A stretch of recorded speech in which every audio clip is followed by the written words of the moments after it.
식사 맛있게 하셨죠? 네. 찬양 목소리가 왜 이렇게 작아요? 힘을 내서 말씀드리면 또 힘이 날 줄 믿습니다. 자, 오늘 본문은요 사도행전 19장 21절에서 22절 말씀입니다. 사도행전 19장 21절 22절 우리 찾고 같이 한번 읽어볼게요. 다 찾으셨나요? 사도행전 19장 자 21절 다 찾으셨으면 같이 읽겠습니다. 시작. 이 일이 다 된 후 바울이 마게도냐와 아가야로 다녀서 예루살렘에 가기를 경영하여 가로되 내가 거기 갔다가 후에 로마도 보아야 하리라 하고 자기를 돕는 사람 중에서 디모데와 에라스도 두 사람을 마게도냐로 보내고 자기는 아시아에 얼마간 더 있으니라. 이는 하나님의 말씀이니라. 아멘. 오늘 말씀의 제목은요 교회 생활에 혁명을 일으키자. 교회 생활에 혁명을 일으키자. 우리가 살아가면서 어떤 목표를 세우고 그 목표를 이루기 위해서 노력을 하잖아요. 그래서 어떤 사람들은 그것을 성공시키기 위해서 자기가 가진 지식과 지혜와 또 경험했던 모든 것들 다 끌어모으고 내가 안 되면 옆에 있는 분, 경륜이 많은 분한테 조언도 얻고 해서 노력을 해서 이렇게 성취하는 그 목표를 향해서 달려가죠. 그렇게 노력한다고 했을 때 다 이루어지나요? 네, 노력은 하지만 안 될 때도 있어요. 그러나 노력한 만큼 결국 그것을 이루는 그런 우리가 삶을 살아가고 있는데 이 세상의 일이 그렇다는 거예요. 노력한 만큼 그래도 우리가 그것을 열매를 맺고 성취를 시켜요. 그런데 교회 생활도 그러냐는 거예요. 교회 생활할 때 내가 가진 지식, 지혜, 또 경험했던 걸 다 끌어다가 우리가 같이 모여서 일을 하고 하나님 일을 한다 할 때 그것이 내 지혜로, 가진 경험으로 성공할 수 있을까요? 네, 세상 일과 다른 게 교회 일이에요. 네. 그래서 이스라엘 백성들도 수천 년 동안 하나님의 말씀을 얼마나 달달달 외우면서 하나님을 믿는다고 했어요. 근데 그 하나님의 뜻을 몰랐기 때문에 메시아로 오신 그 예수님 어떻게 했어요? 결국 십자가 달려 죽게 만들었잖아요. 그래서 로마서 10장 3절에 보시면 그들에 대해서 이렇게 말씀하고 있어요. 로마서 10장 3절에 하나님의 의를 모르고 자기 의를 세우려고 힘써 하나님의 의를 복종치 아니하느니라.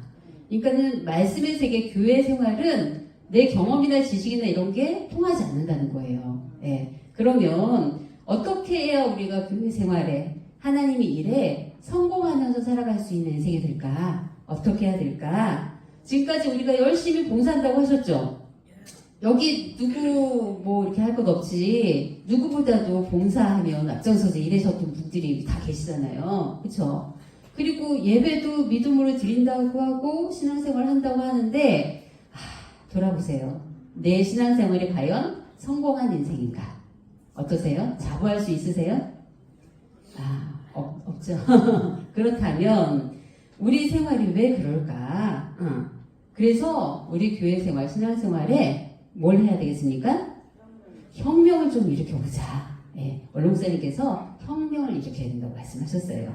그러면 혁명이 뭐냐 했을 때 혁명은요 어떤 질서를 새롭게 세우기 위해서 그 근본적으로 변화를 딱 시키는 거예요. 그 근본까지도 이렇게 변화를 시켜야지 새로운 질서가 잡힐 수 있다. 그게 바로 혁명이죠. 그러니까 우리 신앙생활에 성공하지 못한 신앙생활이다.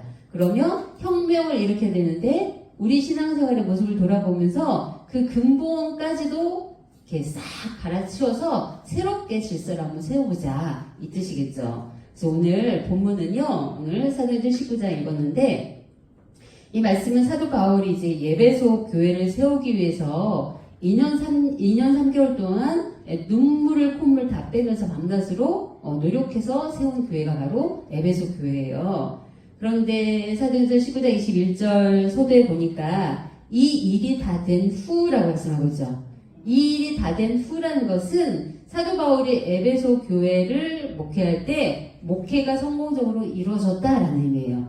그것은 하나님께서 사도 바울이 에베소 교회를 세우기 위한 목회를 인정하셨다. 이 뜻인 거죠. 그러면 보통 사람 같으면 내가 이렇게 노력해서 교회가 이렇게 큰 교회로 부흥하고 성장하고 나를 따르고 나를 믿어주는 성도들이 많아. 그러면 보통 사람 같으면 자기 목회 생활에 만족하면서 제세하거나, 그죠? 아니면 내가 이만큼 했으니까 이제 좀 살살 가볼까? 이렇게 안일한 잠에 빠질 수도 있잖아요. 근데 사도 바울은 그러지 않았다는 거예요. 그래서 사도 바울은 큰 첫 번째로 예루살렘에 가기를 경영했다. 이렇게 말씀하고 있어요. 19절에.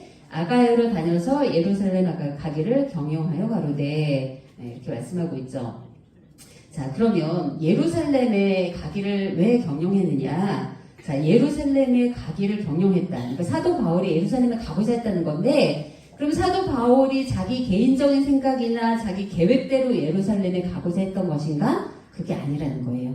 작은 첫 번째로 사도 바울은 성령 안에서 예루살렘에 가기를 경영했대요.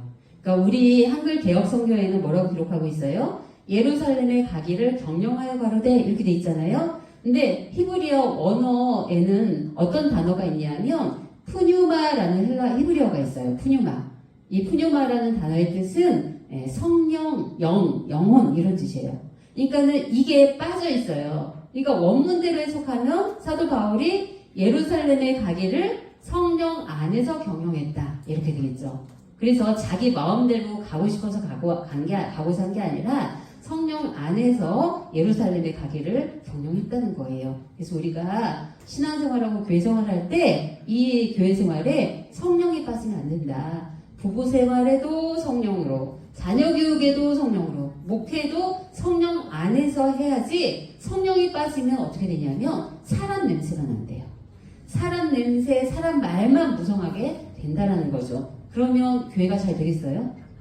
성령이 빠지니까 내가 한 것들이 관철되지 않으면 불평, 불만이 생기고 또 마음대로 안 되면 원망이 생기고 이게 다 무슨 이유예요? 성령 안에서 하지 않았기 때문에. 저도 그래요. 보면은 저거 왜 저렇게 할까? 불평도 하고 내 말대로 했으면 이렇게 됐을 텐데 원망도 해보고. 근데 그게 뭐라는 거예요? 성령 안에서 안 했기 때문에, 성령이 빠져서였기 때문에라는 거죠. 그래서 교회에 충성했어도 내가 이만큼 했다, 이 제세하는 것, 이것들이 성령이 내 속에서 빠져있기 때문이다. 그 모습이 우리 속에 있지 않은가 오늘 생각해 보자는 거죠. 그래서 마치 누가복음 17장 9절에서 10절 보시면, 누가복음 17장 9절에서 10절을 보시면 이제 주인이 종한테 명령을 가지고 종이 밭에 나가서 열심히 일하고 돌아왔어요. 돌아와서 저녁 때가 됐어. 이 종은 아이고 피곤하다, 발 닦고 씻고 누워 있으면은 누가 밥 차려주나요? 열심히 일하고 와서 이제 주인 밥상을 차리는 일이 또 남았죠. 그래서 주인이 야 명한대로 너 했으니까 잘했다 또 칭찬을 하나요? 안 하죠. 10절에 뭐라고 말씀하냐면은 이같이 너희도 명령받은 것을 다 행한 후에 이르기를 우리는 무익한 종이라 우리의 하여야 할 일을 한 것뿐이라 이렇게 고백하래요. 그러니까는 내가 뭔가를 해내서 이렇게 못했다 이게 제시하는 게 아니라 당연한 거예요. 우리가 신앙생활에 봉사하는 거 다른 사람 안 하는데 왜 나만 해? 이렇게 하는 거 다른 사람은 안 하니까 내가 하는 거지. 그렇죠? 다른 사람이 하고 제가 할 필요가 없겠죠. 당연하다는 거죠. 당연히 우리가 해야 할 일인데 내가 했는데 알아주지도 않는다. 이런 모습은 없었는지 그런 모습을 개혁, 혁명하자는 거죠. 그래서 성령으로 하지 않으면 내가 헌금을 얼만큼 했다. 내가 교회 몇십 년 동안 다니면서 봉사한 게 얼만데 이런 얘기를 할 수밖에 없다는 거죠. 그러니까 우리가 2023년에 교회가 갈라진 다음에 정문에서 방어할 때 저쪽 이탈측 권사들이 그런 얘기를 했대요. 우리 젊은 청년들한테 너 이 교회 이사 올 때 헌금 얼마 했어? 나 얼마 했는데 이렇게 따진다는 거예요. 그게 뭐예요? 성령이 빠져서 하나님 은혜 가운데 믿음으로 했어야 되는데 자기가 한 거예요. 그러니까 나가 있으니까 얼마나 억울해. 그러니까 내가 헌금 얼마 했는데 나를 이렇게 쫓아내 이런 얘기 아니겠어요? 네. 성령에 빠진 그런 생활이라는 거죠. 그래서 성령 안에서 경영하지 못하면 아무리 열심히 해도 말짱 헛짓거리 하다가 끝난다. 이렇게 표현하셨더라고요. 그래서 인간 푸닥거리 하다가 망하는 꼴이 바로 성령 안에서 경영하지 않는 삶이라는 거죠. 그래서 성령으로 시작하지 않으면 다 눈치 보고 장깨 부리고, 누가 안 하나? 누가 먼저 하면 좋을 텐데. 이렇게 눈치 보고 장깨 부리고, 다른 사람의 수단과 방법을 동원해가지고 일을 진행시키려고 하는 그런 일들이 교회 안에 있다면 교회가 망하는 꼴이다. 이렇게 말씀하셨어요. 그러나 성령으로 경영을 하면 평생 우리가 잊어버리고 손해봤다고 생각하는 것들이 있다 할지라도 다 회복된다. 이렇게 말씀하셨던 거죠. 그래서 사도 바울은 예루살렘에 자기가 에베소교회를 멋지게 세웠어요. 성공했어요. 거기에서 단임 목사하고 또 원로 목사하고 하면 좋잖아요. 편하잖아요. 근데 예루살렘에 가기를 경영했대요. 그것도 자기 생각대로가 아니라 성령 안에서 경영한 거죠. 그럼 작은 두 번째로 왜 성령 안에서 예루살렘에 가기를 경영했느냐? 바로 예루살렘에는 고난당하고 있는 성도들이 있기 때문에 그 고난당하는 성도들을 위로하기 위해서 가고자 했대요. 그래서 당시 예루살렘은 어떤 곳이었냐면 예수 그리스도께서 돌아가신 지 얼마 안 됐잖아요. 예수 믿는 자다 그럼 다 잡아다가 옥에 가두고 신문하면서 자기들이 원하는 대답으로 안 나오면 다 죽이는 순교, 피가 난자한 그런 곳이었어요. 그래서 핍박 환란이 기다리고 있는 그런 곳이었고, 그래서 그 와중에 야고보도 예루살렘에서 순교당했잖아요. 그리고 예루살렘에는요, 사도 바울이 간다. 그러면 사도 바울을 잡아 죽이기 위해서 벼르고 있는 사람들이 40명이나 있었다고 성경 말씀하고 있어요. 사도행전 23장 12절 13절에 보시면 바울을 죽이기 전에는 먹지도 아니하고 마시지도 않겠다 하고 이같이 동맹한 자가 40여 명이었더라 이렇게 말씀하고 있는 거죠. 이런 상황을 사도 바울이 모르면서 예루살렘에 가겠다고 했을까요? 이런 상황이라는 거 다 알면서 이런 상황인데도 사도 바울이 예루살렘에 가고자 한 것은 그곳에 사도 바울의 동역자와 또 믿음의 성도들이 있기 때문에 그 핍박과 고난 속에 있는 그 성도들을 위로하기 위해서 그 환란의 그 장소에 가고자 했던 거예요. 그래서 성령 안에서 예루살렘에 가기를 경영했다 그랬잖아요. 그럼 성령은 어떤 분이에요? 하나님이시죠. 성령 하나님, 성령도 하나님이에요. 그러면 성령 안에서 예루살렘에 가기를 계획했을 때 예루살렘에 그런 환란과 핍박이 기다리고 있다는 것을 성령께서도 아시면서 예루살렘에 가기를 경영했다면 분명히 거기에는 무슨 의미가 있다, 목적이 있다. 환란 가운데 보내신 것은 목적이 있는 거죠. 그래서 교회가 오늘 우리 교회에 많은 일들이 있고 또 언제나 해결되나 마음이 이제 지쳐갈 만하고 복잡한 문제들이 많이 생기는데 그러한 교회에 어떤 바람이 분다 해도 눈 하나 깜짝하면 돼요? 안 돼요? 안 돼요. 뭐가 있기 때문에 성령 안에서 경영되어진 사건이기 때문에 어떤 목적이 있다는 거죠. 그 목적을 이루시기 위해서 우리에게 오늘날 이렇게 환난과 어려움을 주시는 것이다. 그렇기 때문에 흔들림 없이 이것이 하나님의 뜻을 받드는 길이구나 라고 생각하면서 성령과 함께 경영하면 큰 소망 가운데 우리에게 위로의 날이 앞당겨 이루어질 줄 믿습니다. 두 번째로 사도 바울은요 그리스도를 위해서 더욱 큰 고난을 받는 것을 경영했다라고 말씀하고 있어요. 뭘 경영했대요? 그리스도를 위해서 더 큰 고난 받는 것을 성령 안에서 경영했대요. 사도행전 20장 22절부터 24절에 보시면 이제 성령 안에서 예루살렘에 가기를 경영했잖아요. 자, 그런데 22절에 보니까 보라 이제 나는 심령의 매임을 받아 예루살렘으로 가는데 거기서 무슨 일을 만날는지 알지 못하노라. 그런데 성령이 알려주셨어요. 23절에 오직 성령이 각 성에서 내게 증거하여 결박과 환난이 나를 기다린다 하시나. 그러니까 성령께서 이미 가르쳐 주셨어요. 그래서 사도 바울이 자기가 예루살렘에 가면 어떤 꼴을 당하는지 다 알아요. 그쵸? 그래서 성령이 다 증거를 해주셨어요. 근데도 사도 바울이 그 뜻을 굽혔어요? 안 굽혔어요. 그래서 또한 사도행전 21장 10절에서 12절에 보시면 아가보라는 여선지자가 있어요. 아가보라는 여선지자가 유대에서 와서 사도 바울을 딱 만났을 때 사도 바울의 허리에 있는 이 허리띠 끈을 빼는 거예요. 그리고서 하는 행동이 자기의 손발을 묶는 거죠. 그러면서 뭐라고 말하느냐 바울 그러면서 바울이 예루살렘에 올라가면 이같이 결박당하고 이방 사람들에게 넘겨지게 된다는 것을 예언한 거예요. 바로 사도 바울이 하도 가겠다고 고집을 부리고 꺾지 않으니까 성령께서 가르쳐줬는데도 꼭 감사하고 가겠다는 거예요. 그러니까 어떻게 한 거예요? 선지자를 보내가지고 실불 교육, 행동 예언으로 또다시 보여주셨어요. 그래도 사도 바울은 꺾었어요? 안 꺾었어요. 자, 보세요. 사도 바울 입장에서 성령께서 말씀하세요. 주변 사람들이 다 말리잖아요. 가면 선생님 죽습니다, 목사님. 페버 강합니다. 다 말리죠.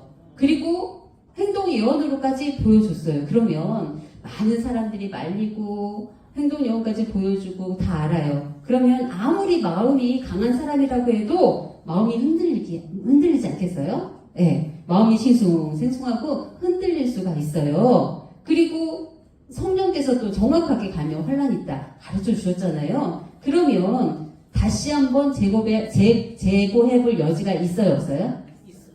여러분들 그래도 신경 안 써서 가요? 사람이라면 여러 사람이 얘기하고 그리고 고난이 있다 막 그러면 재고를 하잖아요. 그러나 사도 바울은 뭐라고 고백을 하느냐? 이 복음을 증거하려 하면은 사도행전 20장 24절에 나의 달려갈 길과 주 예수께 받은 사명 곧 하나님의 은혜의 복음을 증거하는 일을 마치려 하면은 나의 생명을 조금도 귀한 것으로 여기지 아니하노라. 그러니까 이 고백이 이런 상황 속에서 나온 거예요. 그러니까 사도 바울이 못 모르고 그냥 한 게 아니라 많은 사람들이 말리고 성령께서도 가르쳐 주시고 했지만 그 뜻을 위한 결단을 꺾지 않았던 거죠.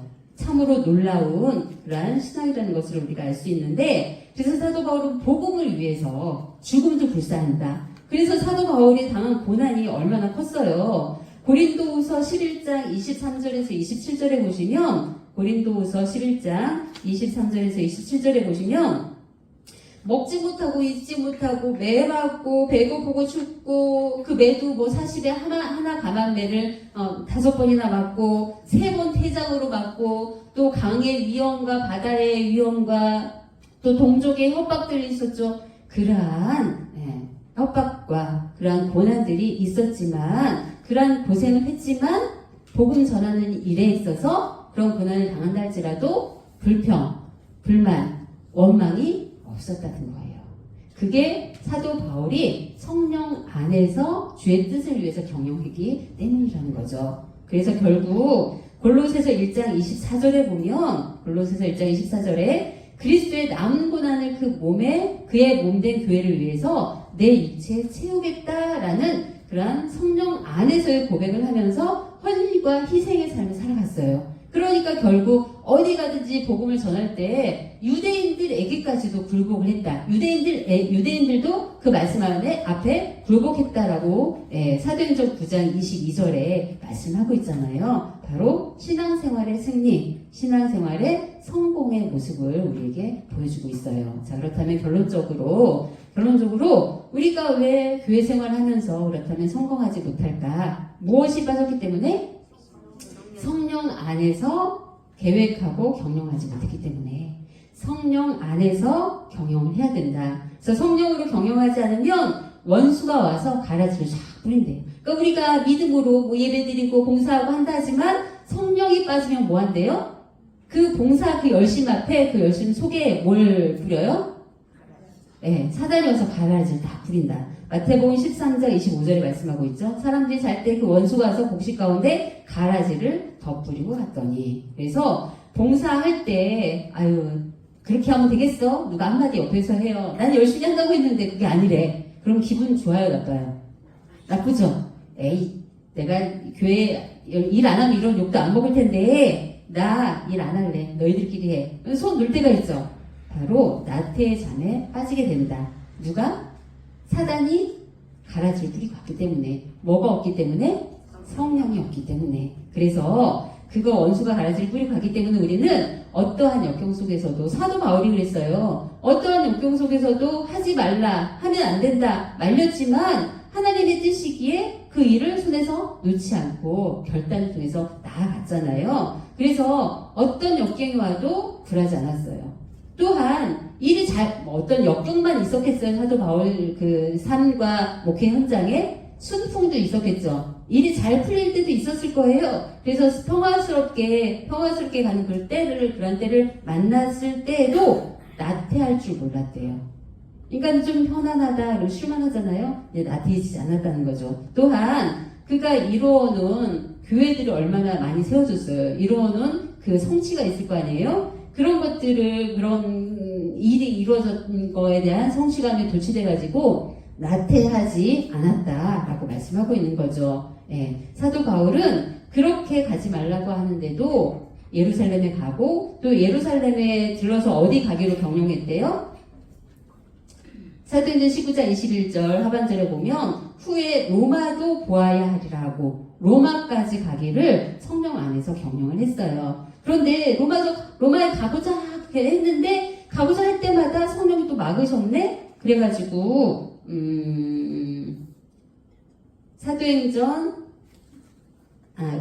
로마서 1장 10절에 보시면, 로마서 1장 10절에 보시면, 어떠하든지 이제 하나님의 뜻 안에서 너희에게로 나아갈 좋은 길을 얻기를 구하노라. 그러니까 끝까지 포기하지 않고, 어떠하든지 수단과 방법을 가리지 않고 가고자 했대요. 그런데도 로마에 가는 길은 여러 번 시도를 했는데 막혔다라는 거죠.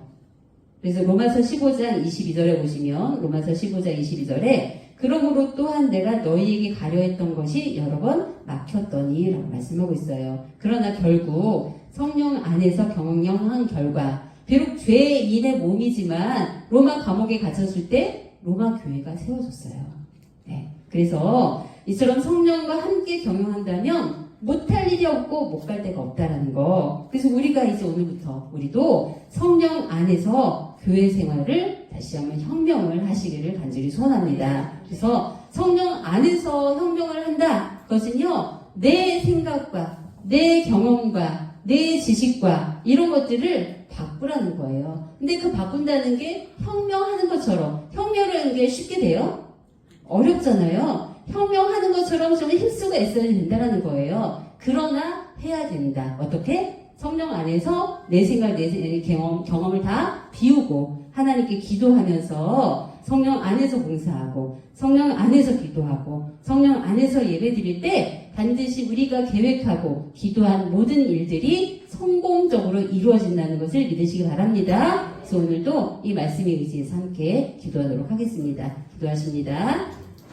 사랑과 은혜가 충만하신 살아계신 아버지, 오늘도 평강제일교회에 살아있는 믿음으로 우리 권사회를 세워주시고 권사님들을 통해서 정말 나라 민족, 교회와 또 말씀의 뜻과 개인과 가정, 또한 사랑하는 형제들의 정말 질병들을 놓고 기도할 때 우리 아버지 하나님, 정말 저희들 이전에 해봤던 경험이 아니라 우리 아버지 앞에 다시 한번 성령을 구할 때 지혜를 구할 때 채워주셔서 성령의 지혜로 아버지의 마음에 맞는 기도를 할 수 있도록 인도하여 주셔서 반드시 응답받고야 많은 이 기도의 시간이 될 수 있도록 축복하여 주시옵소서. 우리가 교회 생활하면서 열심히 봉사한다고 하고 수고하였지만 그 열매가 얼마나 남았습니까? 우리 아버지 신앙생활에 성공하기 위해서 이제 다시 한번 나의 지식과 지혜, 경험을 버리고 우리 아버지 신앙생활의 혁명을 일으켜서 성령을 모시고 늘 살아갈 수 있도록 인도하여 주시는 가운데 무엇을 하든지 우리 아버지의 영광이 나타나고 무엇을 하든지 풍성한 믿음의 열매가 맺어질 수 있는 사역사만이 허락하여 주시옵소서. 기도하는 대로 이루어질 것을 믿사오며 사랑과 은혜가 충만하신 예수님의 이름으로 감사 기도 올려옵나이다. 아멘.